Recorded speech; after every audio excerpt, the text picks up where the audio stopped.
Hi there. As you can see, we're back with the Great Ace Attorney Chronicles. Things are getting pretty strange, pretty curious, perhaps even a bit bizarre, last time. Thanks to a little thing called, rigor mortis, we were able to prove that the professor seemingly didn't die when we assumed, or when his autopsy report claimed that he died. Like I said here, death by hanging, confirmed at midnight. But fucking, since rigor mortis hadn't set in yet, it's like, when did he actually die? Which raises a lot of questions and concerns, and perhaps a few complaints. but now we're at a pretty important point where we have to present what really happened on the night of the professor's execution. Because it does seem like he died, one way or the other, because, Madame Tuspels had to, mess around with his dead body, so he would know, if anyone. But I do think there is an alternative explanation, and it has to relate to this series of events that we didn't even know about until we were presented with the article talking about it. And I ain't talking about the Great Stink, although that's a curious topic on its own. I'm talking about this shit. Apparently, because, I'm sure Renus is going to explain it, but if we assume that he in fact did not rise from the grave like a zombie, then it's possible that he was still alive when our boy Enoch found him. But he was apparently shot by someone from behind that, Enoch didn't see, maybe? I don't know. I feel like if he had seen that part, or who it was, he would have been able to corroborate his story a little better, but,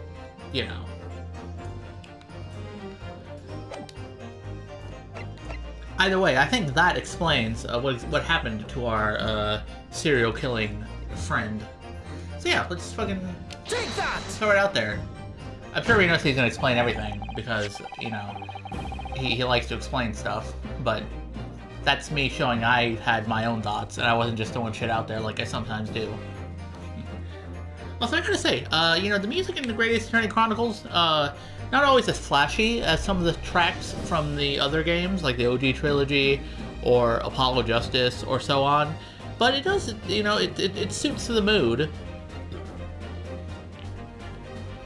And this, variation, is this like the Pursuit theme for this game exactly? I don't know exactly. I don't know for sure, but either way, it's pretty good, and it suits the building tension quite nicely.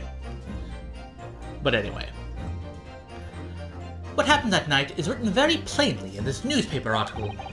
Executed criminal returns in the dead of night at local cemetery. You're suggesting it was a corpse coming back from the dead now. Well, this article is to be believed. Yes. Oh, God. Surely that's not what you... Okay, come on, Renosuke. I went to the trouble of explaining it. Don't go off on tangents.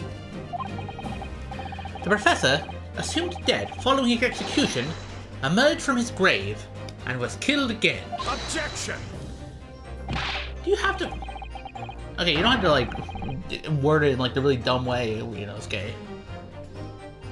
Just say what you really mean. Don't be a fool! That's simply a rumor published by the gutter press. Can you be certain of that? Were you there, Mr. Van Zeeks? Did you see the professor not rise from his grave? Are you serious?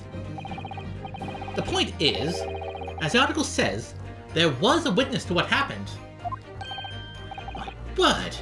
Yes, indeed. Fucking, whatever. The guy who's connected to everything in this goddamn case.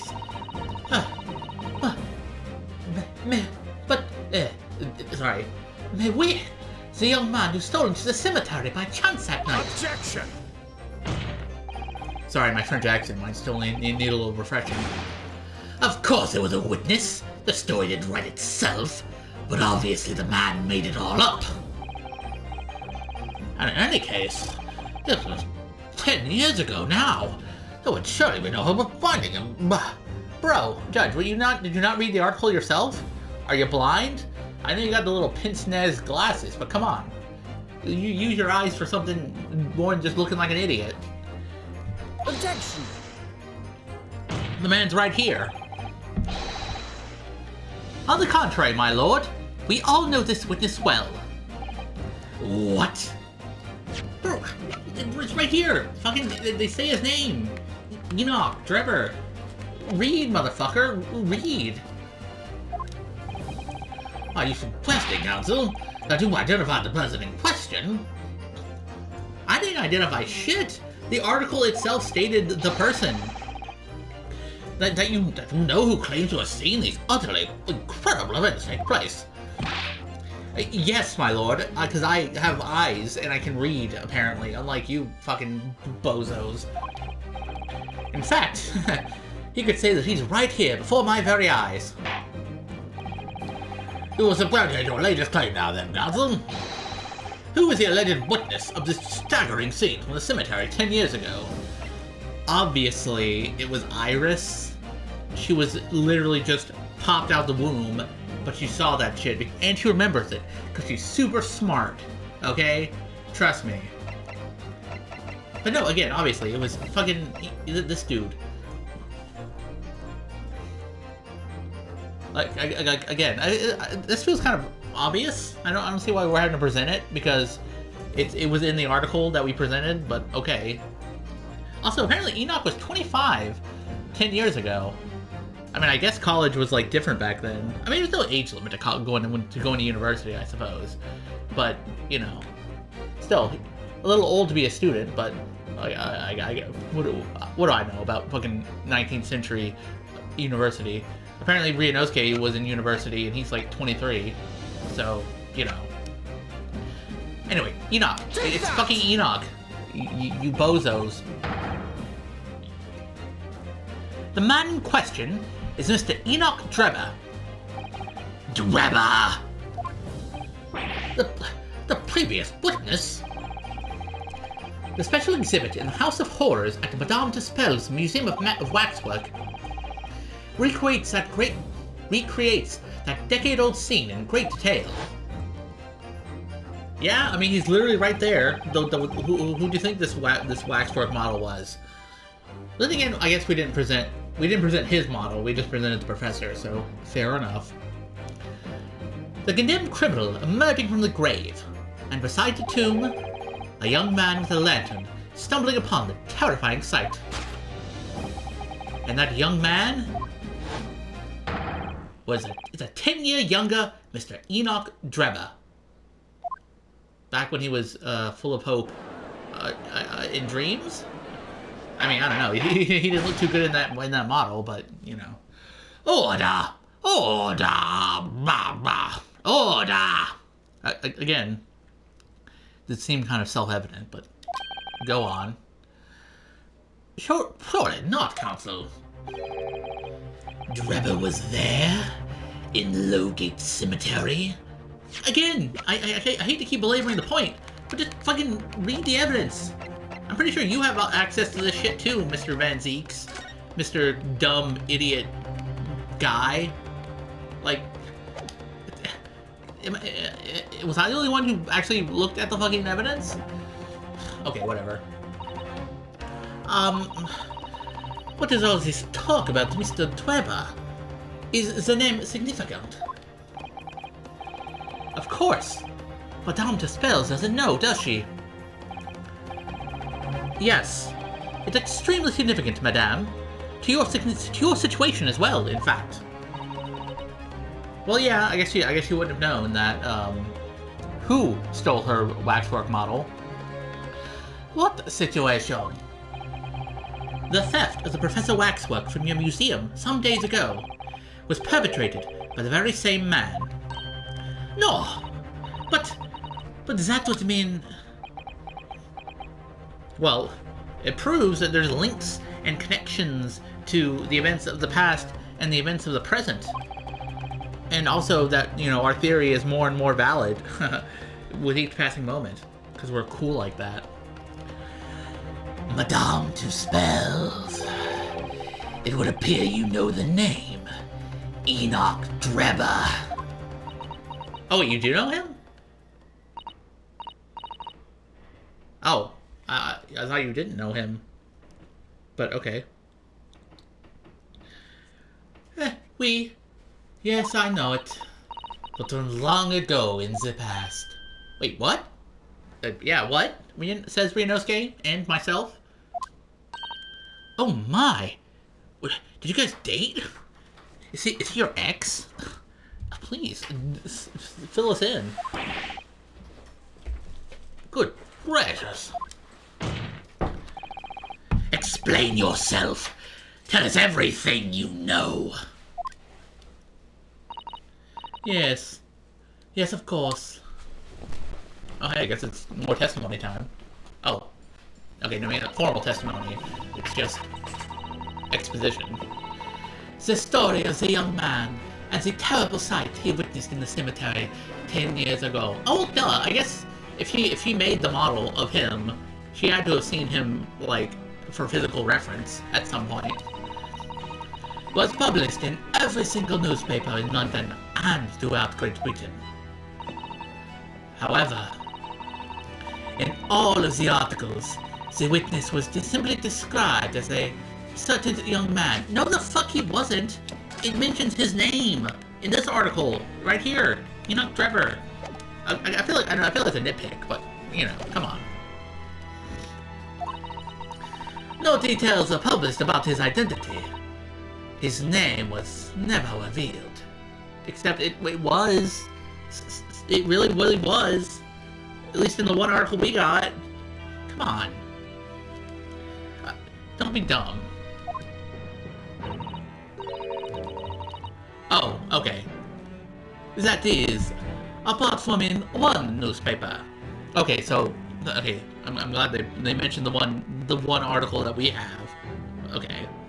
I was about to say, like, that was starting to fucking grind my gears how they kept reiterating that. The Daily Circus. It is the paper from which comes the article I have already shown the court. Yeah, that one. Also, a newspaper called the Daily Circus? That seems a little, not, like, I feel like calling your newspaper a circus is a, you know, you're not exactly setting the best impression. You're saying that his full name was only publicized in that article? Goodness me. Oh, yes, here it is. The university student who experienced this shocking event is Mr. Enoch Drebber, a disciple of science at the University of London and a resident of its student dorms. Unbelievable. Yeah, again, if you guys had actually bothered to read the article that she gave us, you would have figured that out sooner, but, I digress.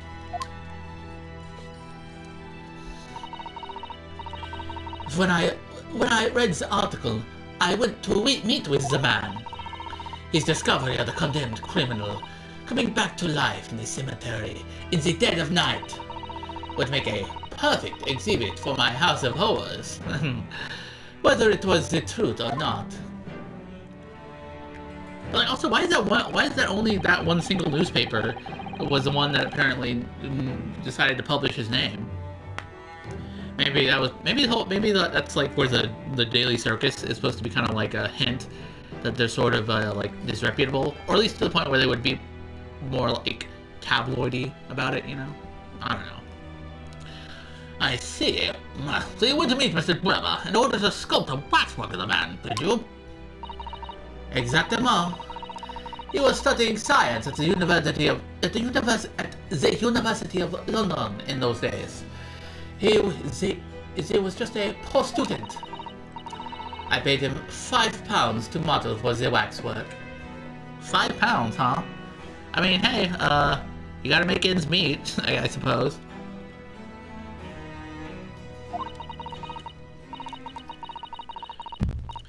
And since that time, it has been in my museum to recreate the scene of terror from the cemetery. Okay, yeah, that all checks out. It makes sense.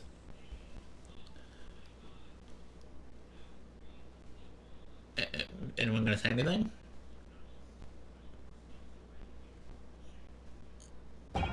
After that awkward pause, 10 years ago, a young man appealed to the public about an extraordinary event he witnessed. A criminal who had been put to death, re-emerging from his grave in the middle of the night. But the public treated his claim as nothing more than an amusing anecdote that was soon forgotten. 10 years later, the same man steals a waxwork model of the executed criminal,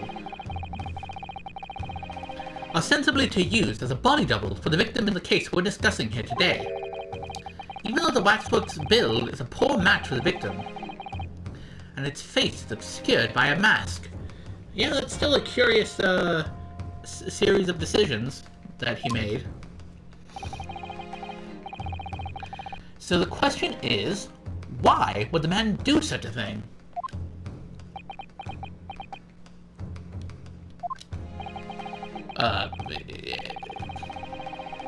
Yeah, I assume you're going to elaborate on that, Serenosuke. That's a good question. Which brings us to 3 days ago, when the birdcage crashed into the Crystal Tower.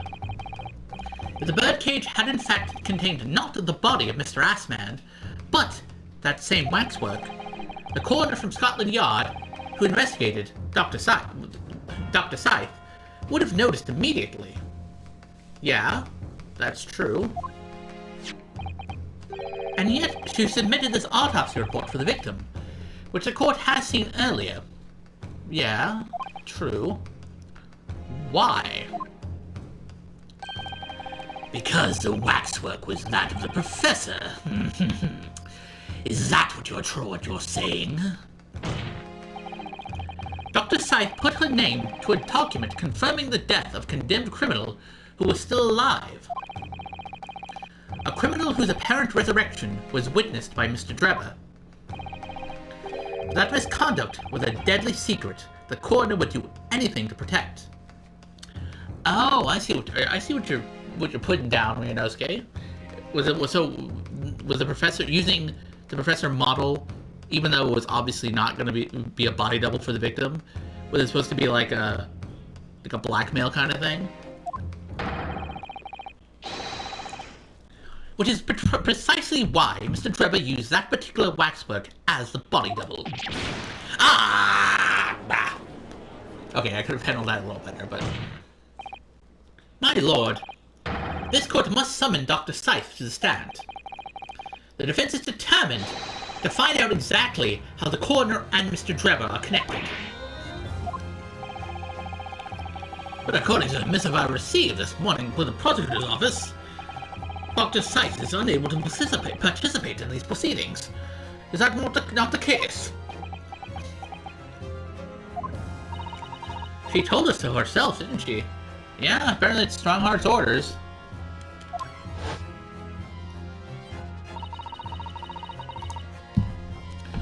Lord Van Zykes won't be summoning me as a witness. Lord Strongheart has forbidden it. Lord Strongheart? The Pandora's box you were warned about is the Professor case. But please don't make the mistake of thinking you'll get any information about it out of me.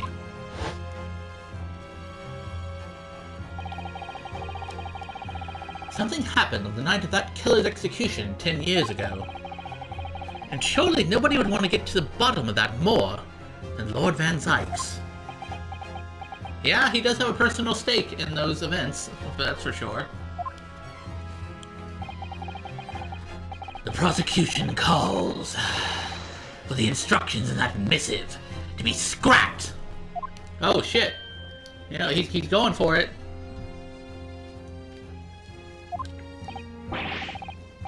But Lord Van Zykes, the missive was issued when the Lord Chief touches his office. Objection! Come on, you don't need to listen to him. I mean, yeah, you're the prosecutor at the end of the day, so, you know, it is your trial, for better or worse. The assigned prosecutor has the final say on policy in any particular trial. In other words, me. Yeah, totally. You go, Van Zykes. Who cares what Lord Strongman has to say? Let Enoch Drebber and Dr. Scythe both take the stand together. All right. Yeah, that works. Order! Order! Order! Very well. I will uphold your request. Bailiff, send a subpoena with immediate effect addressed to Dr. Scythe of the Forensic Investigation Team. The woman is compelled to attend on Her Majesty's orders. All right, then. Enoch Trevor and Dr. Scythe. If they weren't colluding with one another, this crime could never have been committed. I'm just a stone's throw away. I can feel it. The truth behind all of this is about to come out. Yeah, boy, you know it. But also, I feel like it's like not the first time you said that, but okay. Oh, hey, you're here. You're still here, Esmeralda. Thank you for your attendance at such short notice, Dr. Scythe. Also, this is a nice little theme too, by the way. It's kind of solemn and melancholy, but pretty cool at the same time. I'm disappointed in you, Lord Van Zykes. You've completely betrayed the agreed policy of both Scotland Yard and the prosecutor's office. Betrayal is not in my nature, as long as the truth isn't compromised. If it is, there's even a hint of wrongdoing, then no matter who it concerns or disgruntles, I will pursue the matter to the bitter end, as would any prosecutor worth his salt. Well, that's big-minded of you, Van Zykes. It's nice to know you do have some degree of principles, even in despite of your disagreeable temperament.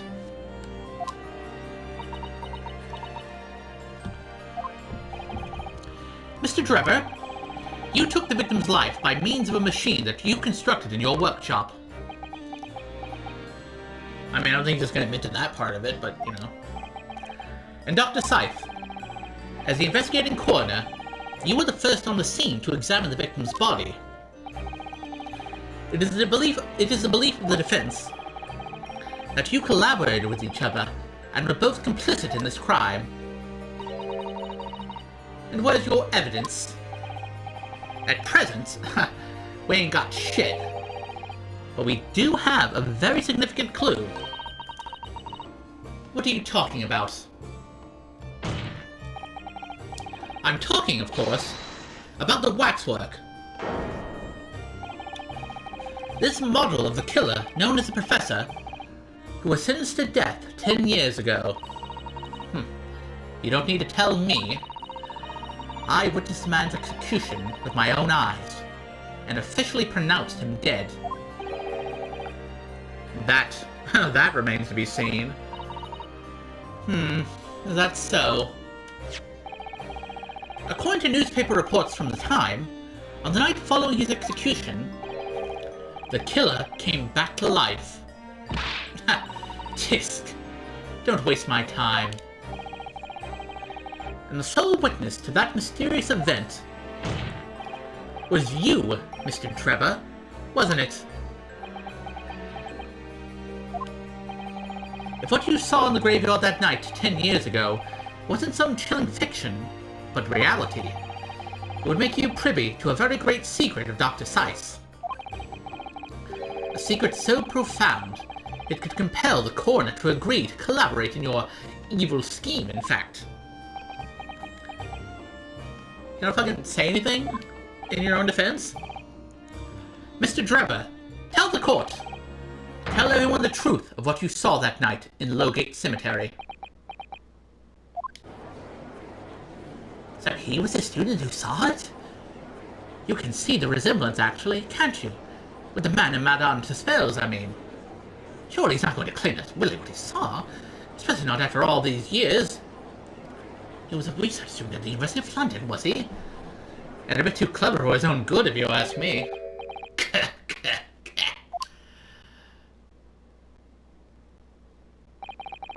What an interesting twist. When at the time, not one person would take me seriously. Yet now here we are, 10 years later, and suddenly my story matters. And in a court of law, too.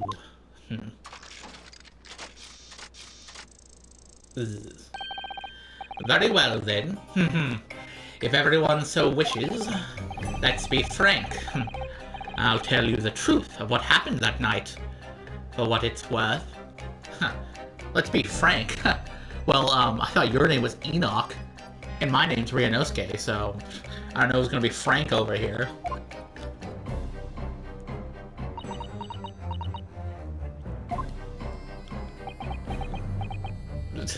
That was a knowing glance if ever I saw one. So, Mr. Weber, your testimony, please, about the events of that night 10 years ago. You will tell the court exactly what you stumbled across in Lowgate Cemetery. Yes, of course. As you wish. Also, I wonder if they'll ever explain why apparently he sounds all mechanical and shit. Like, he's not actually a robot, you know?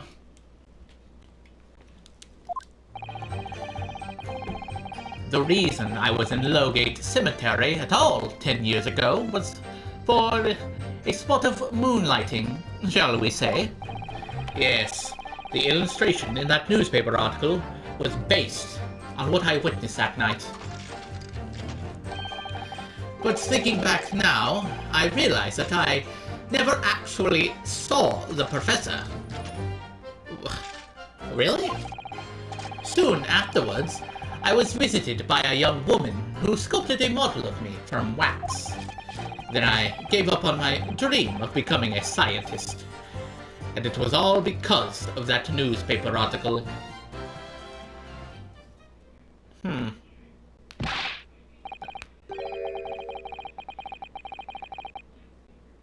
Well, yeah, that's kind of not good. What do you mean? You can't just say you didn't see him. Like, come on. No one believed you, and now you're saying I didn't actually see him? Like, come on, pal. That don't add up. Wait a minute. You're claiming you didn't actually see the professor now. Of course. You'd have to have a screw loose if you believed a corpse could come back from the dead. But, so you're saying this article is not worth the paper it's printed on? I think that would describe it perfectly, yes. If the details in that article aren't true, it nullifies your argument for why Mr. Drebber and Dr. Scythe would have been working together. So he's discrediting himself to cripple my argument? Kind of a dick move. Tell me, witness. You claim to have been on the cemetery on some auxiliary business. Can you elaborate? That's right. Grave robbing, to be precise. Oh. Well, I guess Esmeralda Chispels wasn't the only one doing some shady business that night. As you will know, Lowgate Cemetery is at the rear of Barclay Prison. So among students at the university, it had a reputation for being haunted by the ghosts. Trying to find a consistent, clear voice is a little tough. By the ghosts of condemned convicts. Grave robbing, you say? Yes. Exhuming fresh corpses to sell is reasonably lucrative. Of course, I never laid a finger on any valuables buried with the dead. Wait, what do you mean? Who do you just sell fresh corpses to? I mean, what are you, Frankenstein? So you were one of the so-called resurrectionists. a particularly unpleasant scourge on society. Actually, my fellows and I went by another name. 3 purposes. That is quite beyond the pale. You would invite divine retribution, sir. Yes, well, I think I suffered a retribution enough. The Daily Circus eventually unearthed my name and put it in print. It caused me a great many headaches. In the end, I had to leave the university. That was the only paper with a bad grace to identify me unambiguously, I might add. I see. Out of interest, who drew the illustration for this article? Ah, yes. That was a reporter who exposed me. He sketched that right in front of me as I described the scene. Obviously, as time ticked on, I bitterly regretted what I'd done, claiming to have seen something I never truly saw. Foolish. Very foolish. Well, counsel for the defense. You may proceed to the cross-examination now. At once, my lord. I feel like we're not getting the full story from Mr. Drebber, if I'm being honest with you. So he was there to do some grave robbing, but then now he's saying that he didn't actually see what he saw, and it was all just kind of a hoax that got out of his control, huh? I don't know. I'm not buying it. I feel like, well, for one reason or another, he's involved in this bigger cover-up because of, you know. And well, I think it all relates to the Professor, I think, as we can reasonably assume, but I think that stuff is going to have to wait for a little while longer. For now, though, the episode has reached a good length, and I think I shall wrap things up for now. In the next one, I will properly press our mechanical man of some other word that starts with M. Our mechanical man of the moment, and try and see where the truth actually lies. Because, again, I don't really trust him as far as I can throw him at the moment. But ain't very far, let me tell you. But until the next episode, I'll see you around.